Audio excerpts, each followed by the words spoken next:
Hello and welcome back to the GorillaBiker. So today should have been a happy video telling you about my second track day and my first track day on the Gixxer. Unfortunately, those of you with eagle eyes might notice some scratches. I crashed. There's no nice way to put that, is there? I had a little crash. Now the good news is, okay, I want to start out with good news because it's okay, you know, I'm okay with it. Nah, not that I'm okay with it, I'm annoyed, but these things happen. You know, it's a risk you take when you go to the track. I'm okay, like pretty much completely uninjured, and the bike is fixable. I've actually, like, while I was waiting to be able to go home from the track, I ordered most of the stuff I needed to fix it on my phone online, so it's not so bad. So I think before I show you the video clips, I just want to talk through how the day was going and what might have happened. They started off great. I honestly love this bike. It's so much fun, and you know, you can tell that the track is where this thing is really made for. It's a blast. It's an absolute blast. I was having a great time. Myself and Chunky Mitts were up there for the day, and I crashed it on my fourth session of the day. Also, the first session after lunch and my first ever session up at Inters. But what I do want to talk about first before we get into the damage, and I'll float the damage on screen because it's easier than me trying to show you what I talk to you in, you know, clips or whatever. And then we'll talk about the crash. But essentially, yeah, I was having a great day. Got the Gixxer up in a van, which was also helpful for getting it home. And first three sessions were great. You know, I felt quick. Was having a lot of difficulty getting my feet back into the position that they should have been, so I was still scraping my toes, which has effectively ruined my boots as well. Something that I definitely need to work on in the future. And yes, this does obviously mean as well I'm not giving up on track days. I still absolutely love them. If I could have went back out today, I would have. And by the way, all of this happened yesterday, so I am literally physically fine. Yeah, I mean, look, I was having a great day. Gixxer felt great. Steering damper was lovely. It's so much fun on the track, like a lot more fun than the CBF. It just felt quicker. I know it probably wasn't that much quicker than the CBF. I don't know. I actually haven't looked at my times yet. I haven't really looked at much of the footage yet. I might have been a little upset. Still am, of course. But yeah, no, the day was great. So, first three sessions in novice, fine. Had some lunch. Went out in Inters, and I just want to call out one thing straight off the bat is once again Chris, one of the marshals at Bike to Bike in Mondello, was giving me some coaching, and other people coaching as well, not just me. He was giving a couple of people lots of tips and stuff, and Chris is one of the most helpful people I've ever met in my life. Chris also gave me the footage you're going to see soon of me coming off the bike from a different perspective. Really nice of him to give me that footage, really nice of him to give me the coaching, and also was, you know, very calm obviously when the accident happened. Now I'm quite a calm person in these situations as well. I've fallen off many things in my life. First time falling off a road bike, a road motorcycle. My first ever crash on a road going motorcycle. But Chris was great, very calm before. Was telling me to get back out onto the track if stuff was fixable, which I would have done, which I would have absolutely done. It's just there's a couple of bits which we'll talk through in a second, which unfortunately weren't fixable there and then. Physically, I probably would have been able to do it, but yeah, I just wanted to get that out of the way. Huge big thanks to Chris and also the medical team who had a look at me up in Mondello. So also we'll say that.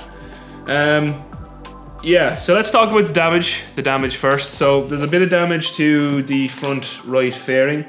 The good news is I've already ordered a replacement for that. I found an OEM replacement in Belgium for not a huge amount of money, so I've ordered that.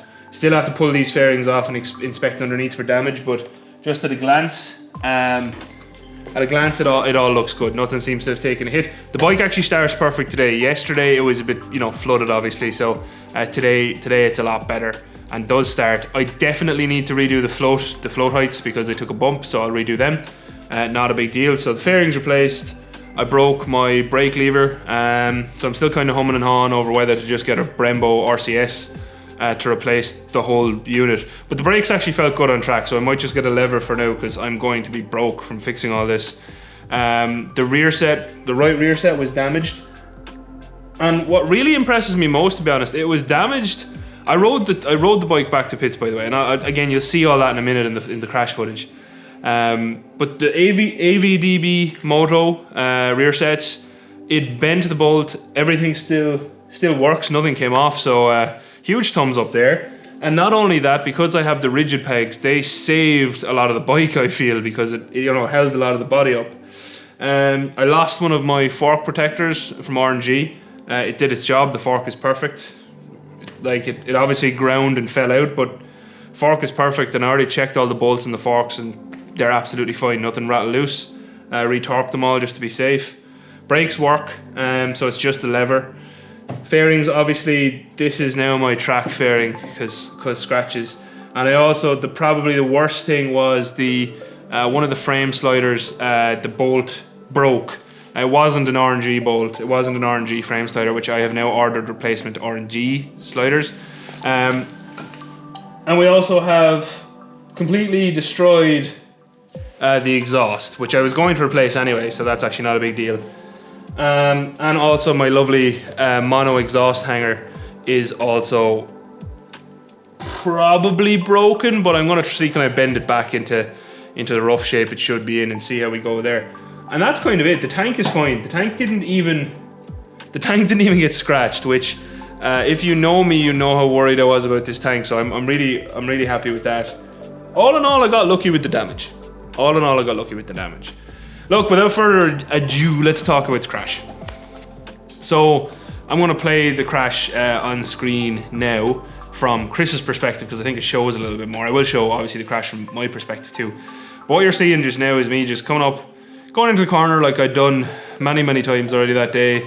I don't think I did anything crazy. From my footage, I know I didn't let off the throttle or anything. I didn't chop the throttle. I didn't do anything silly. You can see that my brake light didn't come on, so I didn't like tap the back brake or anything like that. The rear end just slipped out. Now there's a couple of things that could have happened here. Either A, I was going too fast, I leaned it too much, or my rear suspension wasn't good enough, and Chris was the one who gave me this suggestion on the suspension. Now, I already knew this rear suspension wasn't good enough for me. I had actually inquired with a shop in the north of Ireland called Moto Shocks about replacing the rear shock for my weight, but the prices that they came back with I just couldn't afford before the track day. Do I regret that now? Yes, I should have just gotten a loan nearly for it. I was looking at Maxton shocks. Now, if anyone has any other suggestions, please do let me know, but Maxton are about the same price as Hyperpro, and Maxton come more recommended. They're more bred for race stuff, so... but certainly if you have any other suggestions, do let me know. Moto Shocks did tell me that the stock shock couldn't be rebuilt and resprung for my weight, which is why I have to look at other alternatives, which is a pity because it's a lot cheaper to just respring it. But yeah, so that's it. So the bike, the rear end slipped away from me. Bike fell on my hand. I'll show you my glove in a second. That's actually the worst of my injuries, to be honest, is probably my finger, which isn't bad. I literally have a scrape. I am disappointed in the gloves, but we'll get to that. All the rest of my gear held up. Huge shout out to Dublin Nether here. My custom gear, it doesn't even look damaged. It doesn't even look damaged. It's like scuffed. So huge shout out to Dublin Leather. I'm going to let them know that I've crash tested their leathers, which is funny because I always said I didn't want to ever get to that point. But that's why you wear them. They did their job. My boots were fine. I don't think my feet really touched the ground, as you can see. My gloves are destroyed. I need a new set of them. And my helmet, I'm going to replace anyway, just to be on the safe side. I don't think I really hit my head from the looks of it on the video, and I don't remember hitting it at all really either. Hard, like, you know, you'd feel that. But yeah, everything held up fine. So all in all, thumbs up, except for these gloves. So these I'm just going to show you here. These are Fjorigen gloves, right? That's my finger, which, like I said, is not bad. Okay, it's just minor scratches. But the glove, where my hand landed, okay, it hit here. Yeah, which you can see over here. But then over on this finger, it actually tore open on the side leather, and I don't I don't know. Let me know what you think. Do you think that's okay? It really split the glove open, which, I mean, obviously it was sacrificial. It didn't hit my finger, but it just, I don't know, did I get unlucky? Did I get unlucky where my hand landed or what? But I think my next gloves are going to be the Handroids that Moto Dragon wears, because they seemed to do a better job in his crashes. But the wrist protection works. So that's why you get good gauntlets for the track as well. So, you know, I will shout out, you know, buy good gear for the track, which I did. I spent money on my gear, because obviously, not that I ever wanted to crash, but if I did crash on the track, I knew it would probably be faster than I would have been going on the road, say. So I wanted to be 100% ready for that situation. So, you know, all the gear did its job. Yeah, my gloves are destroyed, but I mean, better than my gloves in my hand. So yeah, obviously, look, I'm not looking for internet experts here, by the way, because I've already obviously spoken to Chris, and again, like I said in my very first track day breakdown video, I'm going to defer to Chris, because he knows what he's talking about, and has lots of experience in this, and is a marshal / coach at Bike to Bike. So, you know, going to defer to his knowledge. He says he thinks it might have been the suspension. Obviously that gives me a very easy out, that I can just blame the suspension. So we're blaming the suspension. Yay. Was it me? Probably, but we're blaming the suspension. Thanks for that excuse, Chris. I do appreciate it. But I honestly, from my own gut feeling, for that corner, I do not remember that I was pushing very hard. The thing is, all of it's fixable. The bike is fine. The bike starts. I picked the bike up and I rode it back to the pits, which I think was a huge mental thing for me. If I hadn't been able to do that, I think I would have been a lot more upset. And the bike starts a lot better today. It was obviously, you know, the bike went over, so all of the carbs are going to have been, because it is a car bike. If you're new here, all the carbs are going to have been flooded, and, you know, fuel was going to be everywhere where it shouldn't have been. So the bike did start. It just wasn't happy to start, but it starts quite fine now today. So happy with that. You know, let me know what you think. If you know somewhere that does good rear shocks that aren't really expensive, because it would be great if they weren't really expensive, and fork cartridges, because I should probably do the forks as well as the shock. Other than that, I'm actually happy with how the brakes worked. The tires were good until they stopped gripping. Also, I know there's going to be people who are upset with me for crashing this bike, and if you're still here, people who are upset, I want to lay out a few things. Okay, I love riding bikes, full stop. I've always wanted to ride on the track. It was a dream of mine, and I've gotten there, and now I just want to do it more. This bike is what has enabled me to do that, really, because the CBF is not something I want to bring in the track. I have too much money in it, and it's currently my daily transport to and from work, and, you know, other stuff. So it's really not reasonable to keep using that. This bike is for all intents and purposes, my track bike. I want to enjoy it. I want to ride it on the track, but I also want to keep it, you know, road ready. So this fairing is now a track fairing. I can't afford a full set of track fairings right now. Plus, it means that my bike wouldn't be road ready. So it's a risk I'm willing to take. If you're uncomfortable with that, I do apologize. And I do apologize, because I do understand how some people will be sad to see a bike like this go down. I understand that, but this is my one, and I want to use it for the track. And if I crash it again, I crash it again. And if I write it off, maybe that will happen in the future. Who knows? Obviously, I don't want that to happen. I want to use this for many, many, many years. But at the end of the day, I can choose to upgrade the suspension on this bike, or I could buy a track bike and then upgrade the suspension on that one, because no suspension is going to suit me. And I can't afford to do that, and nor, to be honest, nor would I put, at the moment in my life, would I put that amount of money, you know, a couple of €1,000 into buying a track-specific bike, and then put another €1,500 into getting the suspension right for me, when I can just do it to this one. Like, realistically, if I do 4 or 5 track days a year, I'll be doing well. So I'm gonna learn from this and hopefully not crash again. And if I do, I do. You know what I mean? I feel like I shouldn't have crashed. I feel like, you know, well, should I have slowed down? But there's lots of ifs and buts that go through your head, but that's it. You know, it is what it is. It is what it is. I'm fine. I'm uninjured. The bike can be repaired. So really and truly, it was a good result. Am I happy about it? Absolutely not. If you've been watching this channel for a while, I absolutely love this bike, and I am gutted and disgusted with myself that I've damaged it. It could have been a lot worse. And for anyone who knows me, I don't care about any injuries that I may or may not have sustained. They are not important to me right now because none of them are like bad, so I just don't care. I'm upset about the bike, but it's gonna be fixed. And what I might do is I might see, can I buy, you know, like different color plastics for the track, so I can keep it, you know, easily road ready, because obviously track plastics, you take off the light and everything else. It's just, I can't do that. It's too, it means I would never ride this bike in the road, which is not something I want to do. And obviously I would love to buy a secondary tank, because I really don't want to damage that tank. But if it happens, it happens. That is life. We'll see what happens. Yeah. If you watched, thank you very much for watching. A very huge, massive shout out to Chris. I'll leave a link to Chris's channel in the description. He puts up videos of all the you know, the people he shadows and whatever else, and he's just a nice person. So give him a subscribe if you can, just for me. Just even if you never watch the video, just give him a subscribe for me. You know, just go on, do it. Go on. Also, massive thank you to all of my patrons, because, and I, like I said to them before, you know, stuff like this, like they bought these rear sets. You know what I mean?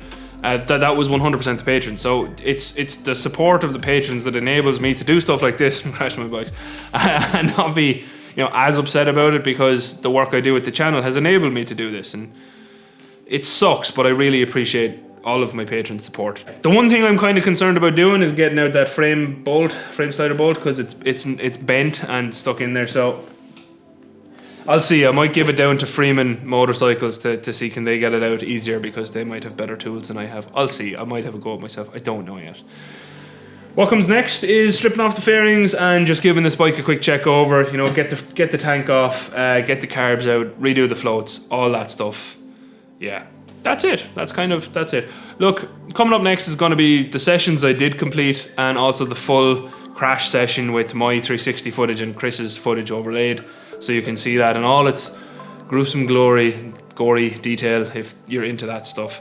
I wanted to keep this video as honest as possible, so this is all one take. I have not turned off this camera. I might have done cuts, but this is me talking continuously from start to end, because I really wanted it to just be honest, I suppose.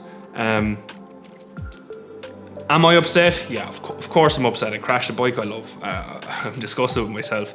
But it could have been worse. All my gear did its job, except the gloves. Will not buy those gloves again, to be honest. Not because they didn't save my hand. They did save my hand to a degree, but I feel like they should have done better, and there was other options there for the same type of price. Like, they weren't cheap gloves, so I'm going to try something else. I'm probably going to go Moto Dragon's route and get those Nox Handroids, because he's been in worse crashes than me, and they've saved his hand. So huge thanks to Moto Dragon / James for you know, testing them. Look, yeah, it is what it is. It is what it is. I'm upset, but it's all fixable, so can't be too upset. Other shout outs before we close out fully. Dublin Leather made me a great set of leathers, mucho apreciado. They're fine, but if I do need another set at any stage, I'll be back to you guys. RST, my boots are fantastic. I've been wearing them off the ground for quite a while and still haven't worn through the sole.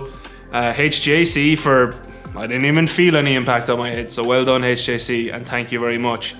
Furigan, sorry, I'm not really impressed with the gloves damage. I know it's probably fine. I'm probably just don't understand how they were designed, but I'm not impressed, so I won't buy them again. That's honest feedback.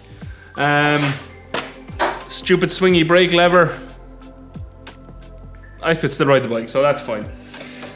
AVDB Moto, really impressed with how that rear set held up, so I'll be ordering more bits to fix it off ye. And a Dominator stainless steel exhaust is probably on its way soon too, so we'll see. And RNG, the front fork slider, did its job. It didn't damage the fork, it ground down and somehow fell out. Maybe it was ripped out, but it saved my fork. There's not a scratch on my fork. And you can see from the crash that it was all right side. It all was a big old slidey poo where my rear overtook my front. So yeah, look, I've ordered most of the bits to fix the bike already, so I am broke. Yeah, I'll stop rambling now. If you've watched this far, I really appreciate your attention. Do hit the like button if you can. Might help YouTube boost this video. Maybe ads will pay for my damages, which is very unlikely, but maybe. And yeah, until next time, thank you again for watching. Adios. Outro crew, if you are interested, the things that I've heard is this arm had just healed from the bicycle accident, and now this one is also sore.